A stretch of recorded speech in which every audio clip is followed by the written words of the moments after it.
Today, Open Source Security is talking to Predrag Gruevski, the maintainer of cargo-semver-checks and a Rust Foundation fellow. Predrag, welcome to the show, man. Thank you for having me. It's a pleasure to be here. I'm so excited to have you. So a listener actually reached out and suggested you. His name is Chester. Thank you, Chester, because I'm super excited. So you've got a bunch of blog posts, and I've read them, and I'm like really bad at Rust. I will admit I'm not using your semver-checks cargo package on anything I work on, but all my stuff is lame, so that's fine.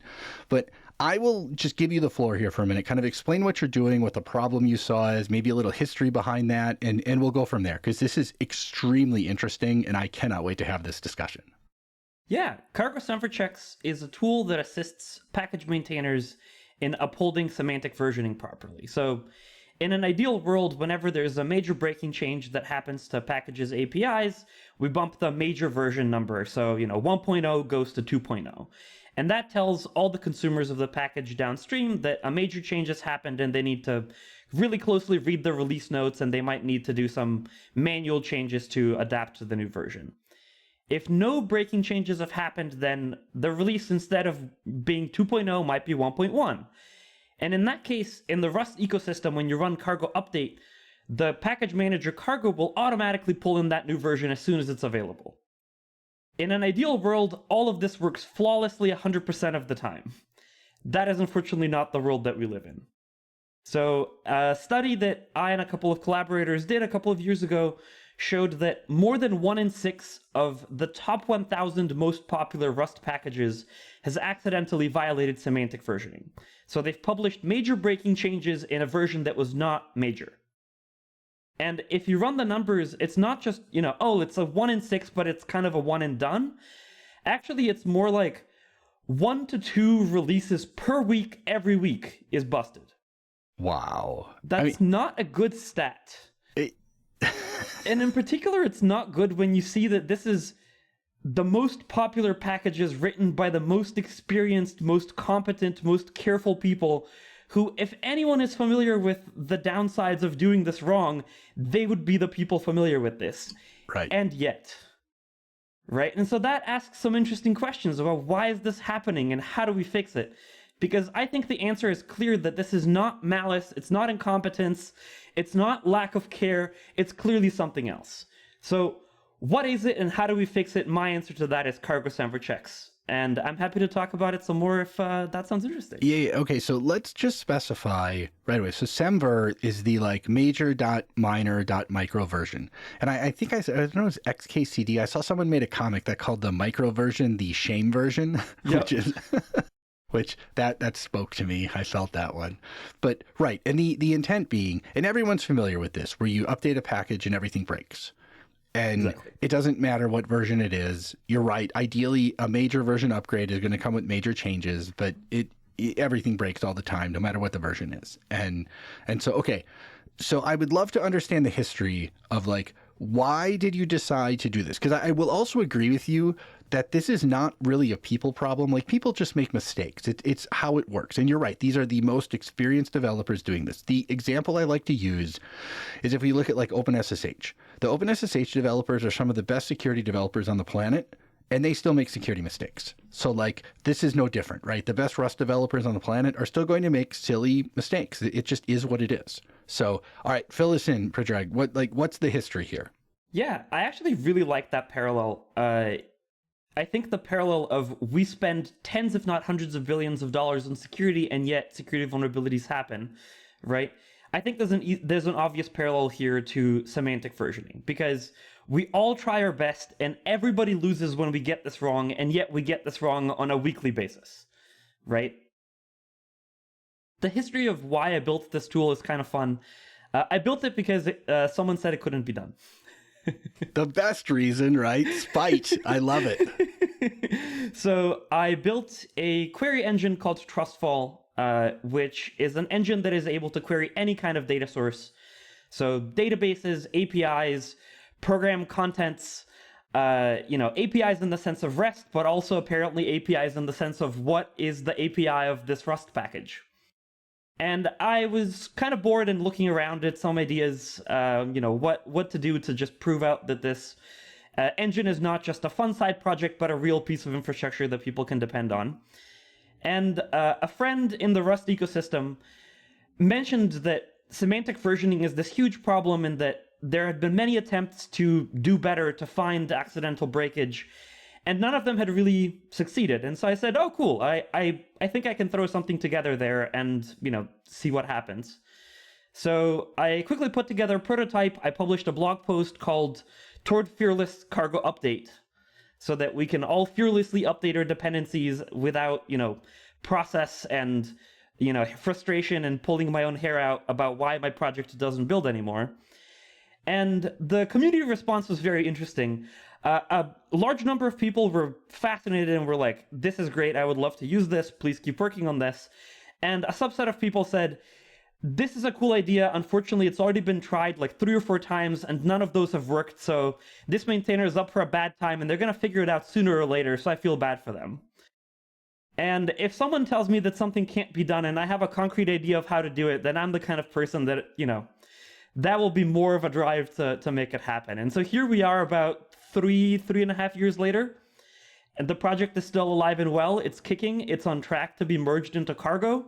So good news, Josh, you don't have to run cargo-semver-checks. You don't even have to know about it necessarily. One day, hopefully before too long, when you run cargo publish, it will run for you under the hood automatically, and it will protect you from accidental semver breakage, whether you know it's there or not. That's perfect. It has to work like that, right? Because as we've seen throughout the history of humanity, that optional things such as this are just rarely used, right? You're going to get like 10% of crates, maybe, if you're lucky, versus putting it in the tooling is absolutely the correct thing. I have absolutely no doubt that's the right way to do it.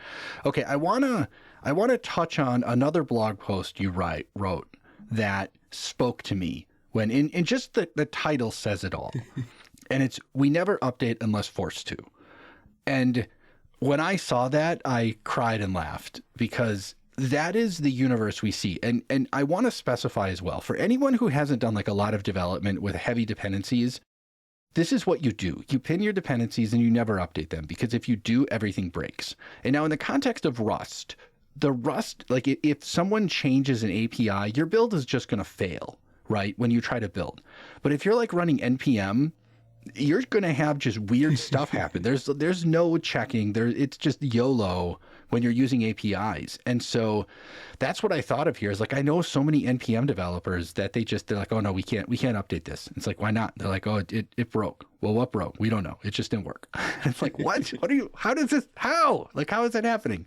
So tell me about this blog post, because I love it so much. Yeah.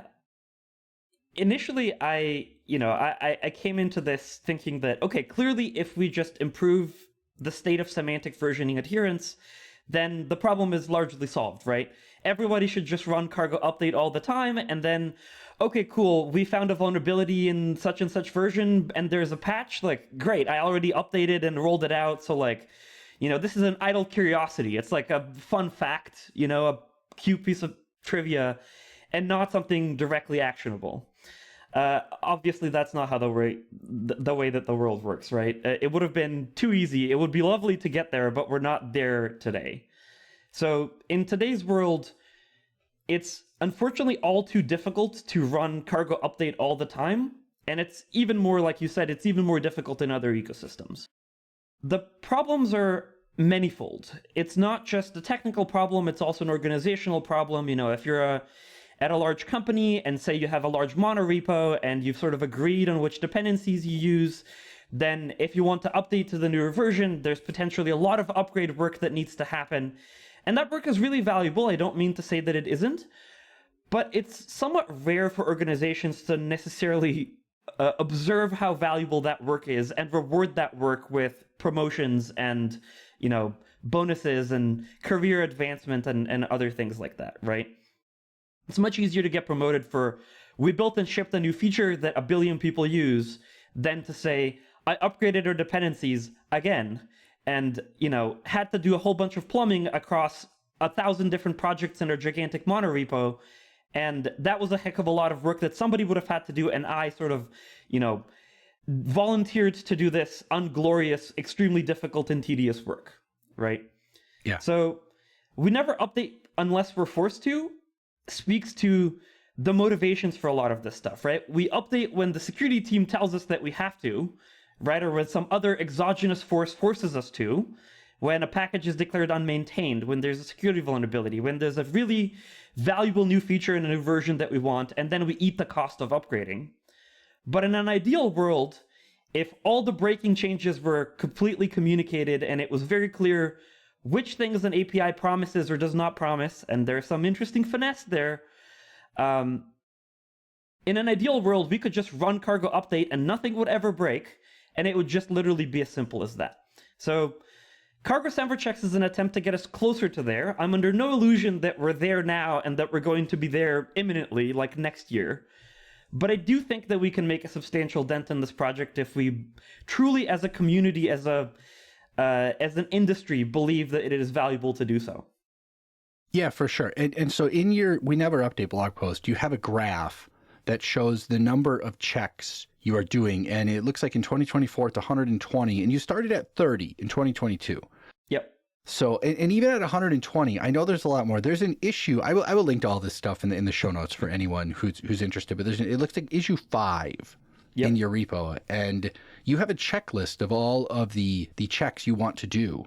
And it is a gigantic list. And there's a lot of stuff checked off, but there's a lot of stuff not checked off too. And that list is not even complete. Yeah, I was going to ask that. That's what I suspected. But I mean, again, this comes back to your comment about, no one gets promotions for upgrading packages. You can't tell the sales team, go sell, we upgraded our dependencies. Like, no one cares, right? That's one of the challenges we have, is I think we don't often think about the maintenance aspect of our software, and we just end up with rotten software. I mean, how many of us have run an application that's using libraries from 5+ years ago, and it's just like, oh my goodness, what's going on here? I mean, my favorite is always, you get a new job, you build the software for the first time, and you're like, oh, holy cow, we need to update these dependencies. And people are like, no, don't touch it, dude. Like, don't do that. Then you're like, oh, it won't be that hard. And 2 weeks later, you're just defeated because nothing works. And so I love this. I love your list. So, but tell us about, you're growing the number of checks you have. Like, what does that mean? Why do you have to check certain things? Like, what's the challenge there? Yeah, there are many things that are breaking in completely unexpected ways. Even jumping into this project, I knew this to be true, and I keep being blown away by the variety of ways in which some change could be breaking in an unexpected fashion. And this is not just a me thing. Every so often we will add a check, and extremely experienced folks who work on Rust components themselves, folks who've been around the language for 10 years, will be like, hey, the new release flagged this code change that we made, but we don't think this is breaking. What's the problem? Why is this happening? And then I'll be like, aha, well, here is this piece of Rust code that somebody could have potentially written that is entirely legal and within, the API that you had previously had, that all of a sudden is now broken, right? A good example of this for folks that might have used Rust, let's say that you have a trait and you add an associated constant to that trait, right? So traits can have associated types, they can have methods, they can have constants, whatever, that's fine. So you add a new constant and you're like, great, I have specified a default value for that constant, so nobody that implemented this trait for their own types needs to worry about it. Everything's fine, right? The default value takes precedence. And so I thought about this very carefully, explicitly wanted to not make it a breaking change, so I'm good, right? I did my homework, thought about it, like I'm a good engineer, right? And then you publish this and everyone is upset with you. Why? Because some people were using that trait as din trait, and adding a constant disallows that. Now, this is not a fundamental limitation of the Rust programming language. There's no sort of reason by laws of physics that you cannot have associated constants in din trait usage. It's just not something that's implemented today. And so this is a breaking change that was never in your checklist because you didn't consider din trait usage. It was never in your test suite. Maybe it was not a use case that you even thought about explicitly supporting. But it was supported, and it was part of your API, and so you just stood zero chance to figure this out. And what's even worse, down the line, if Rust starts allowing associated constants in traits, you might have learned now that Rust does not allow associated constants and traits, and now you might bump a major version completely unnecessarily, right? So the TLDR of this is that the rules are many, they're complex. You can't possibly know about all of them because that would require getting a PhD in Semver. Like, I'm 3 years down this road, and I'm nowhere close to understanding all of the possible ways that you could break something. So if you'd like to become an expert, please do, but just keep in mind it's more than 3 years. I can tell you that from experience, right? And the rules keep changing on you because the language keeps growing. We keep adding new functionality, right? We keep adding new features, new ways to express things, right? And all of those come with Semver hazards. And I haven't even mentioned things where you have something in your API, but the exact boundary of what is promised isn't exactly specified, right? So that's even worse, right? Imagine that you have a type like a structure in enum, and you promise that that type is sortable, right? So Rust has this trait called partial ORD that you can implement on types, and that essentially means that they can be sorted. Fine. Does that mean that I've promised that you can sort values of that type? Or have I promised a specific sort order will be maintained? Right? Right. The answer is I don't know. And so if I, as a downstream user, take a type that is sortable, I sort a list and I write it down to disk in some file that assumes that the list is forever sorted, right? Like maybe I'm going to load it from disk and then do binary search over it. And then I do cargo update, and then I load the list and I run binary search, and now my binary search is broken. Is that me having an inappropriate assumption about what the API promised? Or is that the upstream maintainer making a major breaking change? The answer right now is we don't know. Unless it was written down specifically, you can't make assumptions either way, right? So cargo-semver-checks has a specific check that will say, hey, by the way, maintainer, you're about to change the sort order of this type. This is not Semver major because the convention is not that this is always promised, but you should probably be careful about this because somebody might be depending on this downstream. And so in an ideal world, we would have an explicit way for maintainers to say, this is promised or this is not promised, and then people downstream would write their code accordingly. Until we live in that world, this kind of breakage is just going to keep happening, and we can keep warning about it, right? We can attempt to mitigate the fallout from it, but we will never eliminate it. We will never drive it exactly down to zero, and cargo update will not be fearless. Right, right. Okay, Predrag.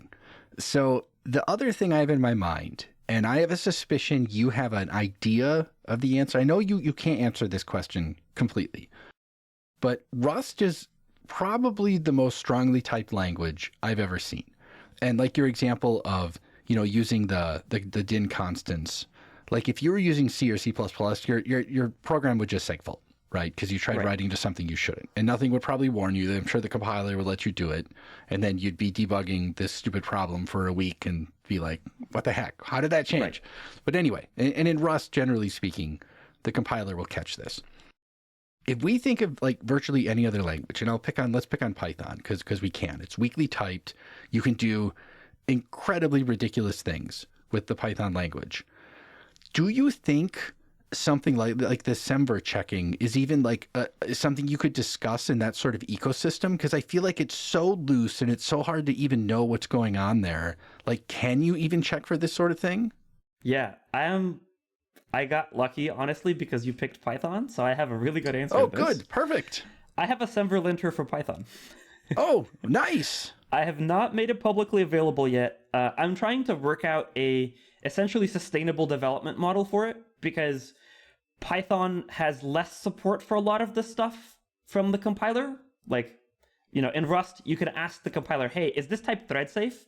And then the Rust will do the magic recursive analysis to figure out, whether it's thread safe or not, right? In Python, a lot of that analysis falls on me as the writer of this tool, right? And so what I want least is to publish a tool that works today and then breaks in 6 months, and then I don't have the bandwidth to fix it, and nobody in the community, has volunteered to support it, to fund its developments, to, make it sustainable, and then I feel bad, and then the community is upset with me, and then everyone loses, right? So for reasons of that, I have not published it yet, but it does have about 30 lints. I've run it on a non-representative sample of Python packages. And I can tell you that even though it only has 30 lints, and we've already talked about how there are hundreds of possible ways to break things, it can catch a lot of stuff that slips through the cracks today. So my favorite example of this is, for Python, is when you have arguments that support being passed by both keyword and positionally, function def f that takes a comma b comma c equals none comma d equals none. Yeah, which is super common. Super common, right? You can't swap C and D. Right.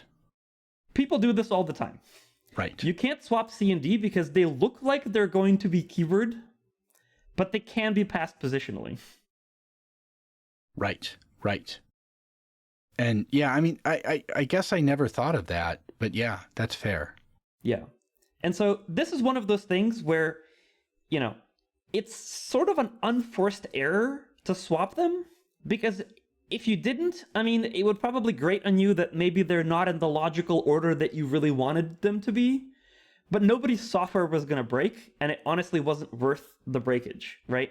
So if you had a tool that said, hey, by the way, major breaking change here, and you probably don't want to do this, that would probably fix a large chunk of the problem, right? Not to mention even stuff like, hey, you just straight up deleted something, or that thing is not importable at the path where it used to be, right? Or, more significant changes like that, right? So all of those things are implementable. I have a prototype that has them implemented. It works decently well. The real challenge here is convincing sort of industry as a whole that this is something that is worth investing in, that it does solve a problem that all of us are downstream of, and that problem actually costs a lot of money, but it costs a lot of money in this sort of diffuse sense that is kind of unfortunate, because it's not like, okay, you get hacked and then $100 million go out the door, right? And instead it's like, no, you spend a ton of money and effort upgrading dependencies, paying for SaaS tools to tell you which dependencies are out of date and which things are vulnerable and where you really have to prioritize things. And then you update dependencies and now everything's broken. So now your engineers spend 1 million hours trying to fix all of the little things, right? So because this is a very diffuse problem, funding it is the problem. It's not the technical challenge behind it. So to answer your question very directly, yes, these tools exist. Yes, Trustfall as a platform can support writing lints to find that kind of breakage in Python and TypeScript, in more or less any language that you could possibly think of. The real challenge is, how do we convince industry that this is something that is worth funding? And it doesn't require billions of dollars of funding. It requires like hundreds of thousands of dollars of funding per language. Yeah. Okay, so let's talk about that. I mean, sustainable open source, I think, is becoming more of a topic now. I think we have a long way to go in the discussion, but so tell us about that. Like, how is this a project you're doing? Are you working with someone on this? Like, what does the funding look like today?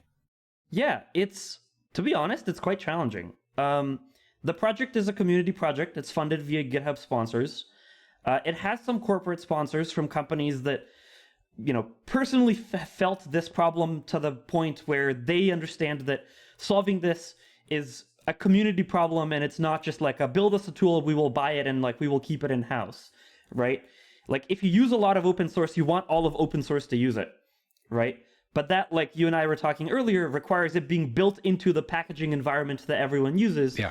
Because if it's this off-the-side thing, then some people will use it and some people don't, right? But the topic of sustainable open source is still a very difficult problem to solve. There are initiatives like the Open Source Pledge that are trying to convince companies to donate several $1,000s per full-time engineer that they have per year to open source. And on the one hand, that is such a minuscule amount if you run a large tech company that it should be just a no-brainer that you do this, because there's just so much value being derived from open source everywhere. And on the other hand, if you look at the number of companies that have backed the Open Source Pledge, it is much, much less than 1% of every tech company in the world. Yeah. Right? And so even that little thing ends up being very, very problematic in practice. And so I think this problem of open source, funding isn't going to fix itself until not only is it sustainable, but it's viable as a career path And right now, to me at least, it seems like it's not, because we want open source maintainers not just to be able to sustain themselves, pay their rent and healthcare and bills and whatever, right? We want them to thrive. We want it to actually be a competitive career choice versus just go to an industry job and get all your healthcare paid that way and get lucrative equity and all of that stuff, right? I don't think we're there yet, and I'm not convinced that we're particularly close. There are definitely people that have managed to do this. They're very much the exception and not the rule. Yeah, 100%. I mean, that's a topic that comes up a lot. One of the things I always get is when I'll go talk to folks who aren't well connected with open source. They think like the Linux Foundation pays everyone to work on open source, and it's like, no, not at all. Like I think I just talked to Luis Villa a little while ago, and the median number of open source developers per project is 1, and it will probably be 1 forever. And like, it's tough. I mean, okay, right. And to be honest, like, I think I'm in a fairly fortunate situation because cargo-semver-checks has piqued the interest of many people in the Rust ecosystem. So I do have the support of the Rust Foundation. I got a Rust Foundation fellowship to work on cargo-semver-checks. But at a bigger level, sort of this same issue stands, right? The Rust Foundation fellowship means that I can have many conversations with people and say, hey, this is a valuable project. The foundation believes it. Your organization believes it. Like, can we make something work where your organization sort of directly sponsors this, right? And those conversations happen, and they have a very small hit rate, but sometimes the message does land and things work out. A lot of the time, the answer is, we fund the foundation, so the foundation should fund you.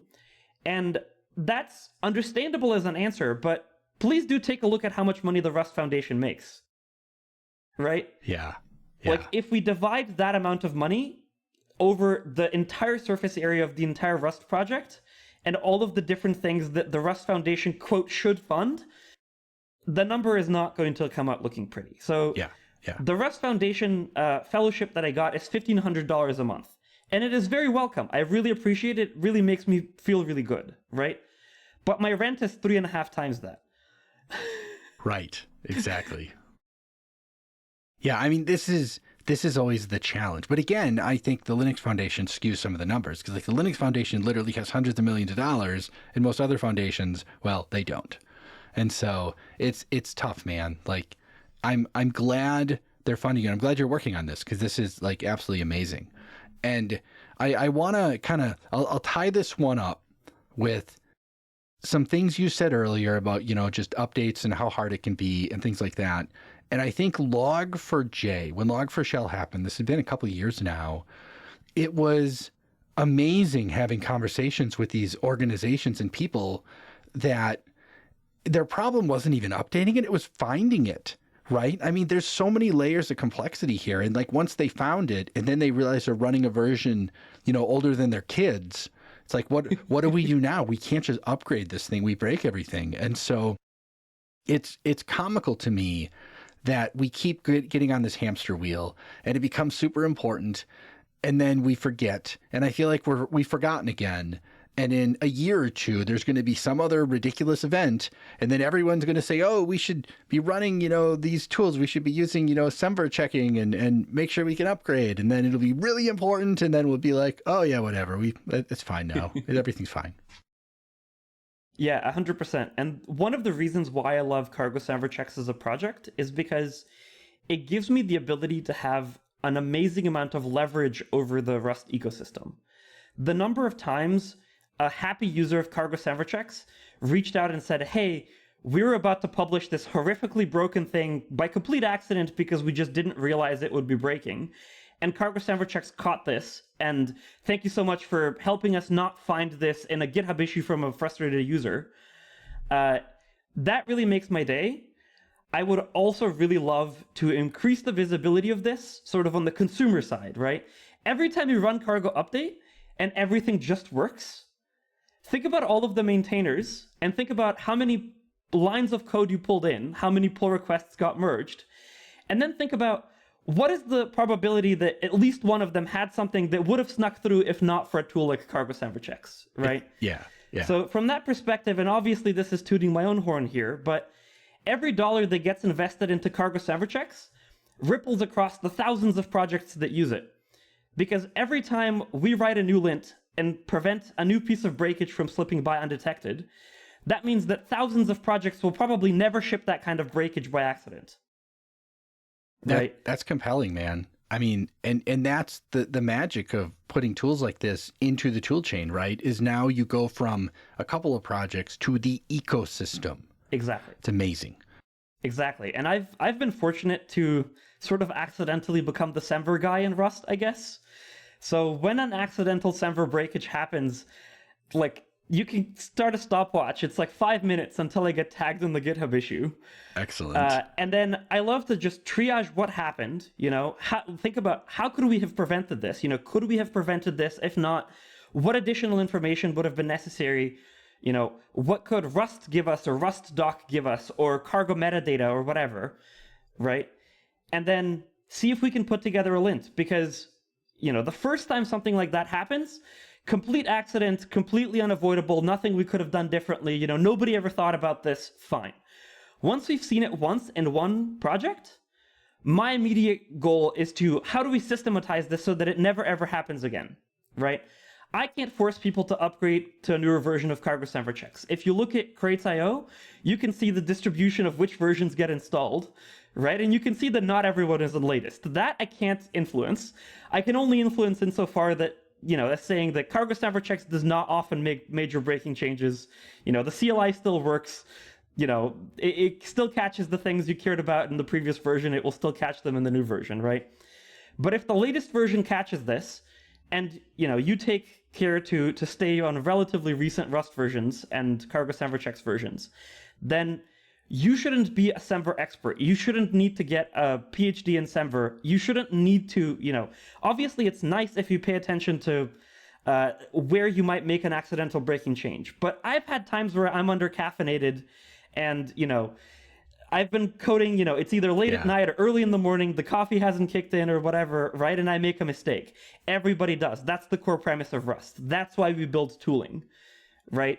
The tooling exists. It's a safety net. We do not make a habit of falling into the safety net on purpose, but it's still a safety net. And it's really nice that it's there for the times that we need it, because all of us will need it. Like cargo-semver-checks has caught breakage that I was about to ship. Right? So I will throw myself under the bus. I break code. I also use tooling to prevent myself from breaking code. That's all that we can ask anyone to do. That's fantastic. I can think of no better way to end the chat. Like, yes, absolutely. I love the tool.